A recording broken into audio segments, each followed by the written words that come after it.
Assalamualaikum warahmatullahi wabarakatuh. Saya Kantisa Gita Surya Putri, NIM 221233020. Di sini saya akan memaparkan pembahasan mengenai kajian sistem bahasa Sunda dalam unsur kebudayaan Sunda. Bahasa merupakan unsur kebudayaan yang sifatnya universal, di mana setiap kebudayaan memiliki unsur ini.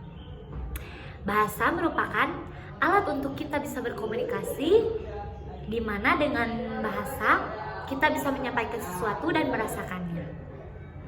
Entah itu bahasa tubuh, bahasa isyarat, maupun bahasa sehari-hari. Dan itu juga termasuk kebudayaan. Menurut para ahli antropologi sosiologi mengatakan bahasa Sunda merupakan kebudayaan tertua.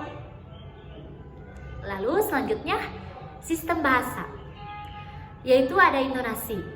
Intonasi termasuk ke dalam karakteristik intonasi itu menjelaskan bagaimana kita cara berkomunikasi, ya terkhususnya orang Sunda ya. Orang Sunda itu biasanya berbahasa lembut. Contohnya misalkan kayak kita bertanya kepada orang, bahasanya tuh harus bisa dibedakan.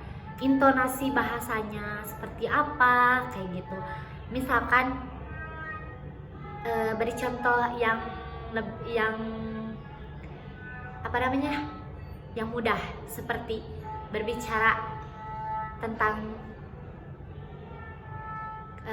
seperti punten, itu seperti kayak gitu. Mangga, jawabannya kan mangga. Terus kita bertanya, udah makan belum, misalkan kayak tos tuang tak acan, badai ka mana. Nah itu intonasinya itu seperti itu biasanya orang Sunda dalam berbahasa ya.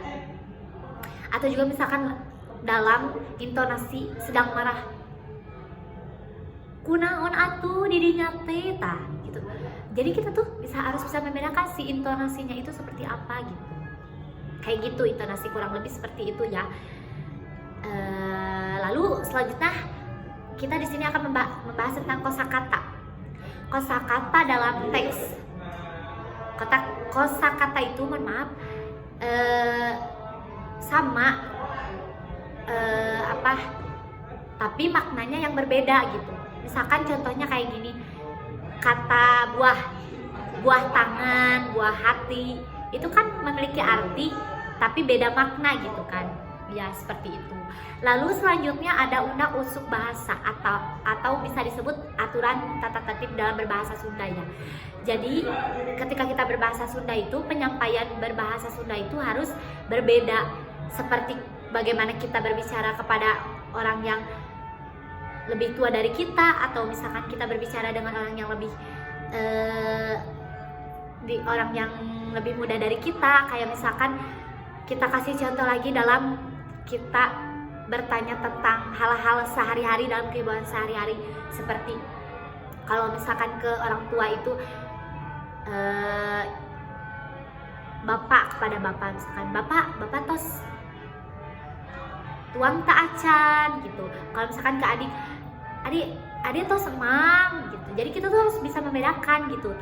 Tata tertib dalam berbahasa Sunda itu seperti itu. Jadi jangan kita menyamakan ketika kita berbahasa dengan kita berbahasa kepada orang yang lebih tua dan muda, itu tidak bisa dibedakan gitu. Harus bisa membedakan. Nah itu tata tertibnya seperti itu.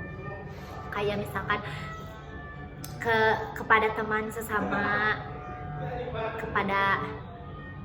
jadi ya jangan sampaikan salah mengartikan si bahasa tersebut gitu.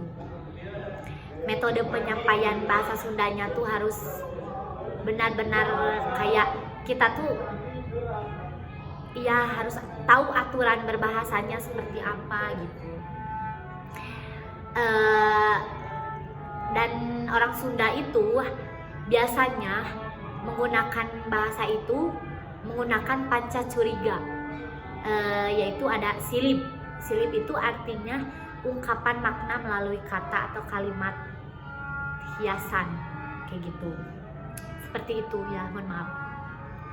Lalu ada sindir. Sindir itu ungkapan makna melalui kata atau kalimat yang memiliki kemiripan bunyi. Dan selanjutnya ada siloka. Siloka itu adalah ungkapan makna melalui kata atau kalimat perumpamaan.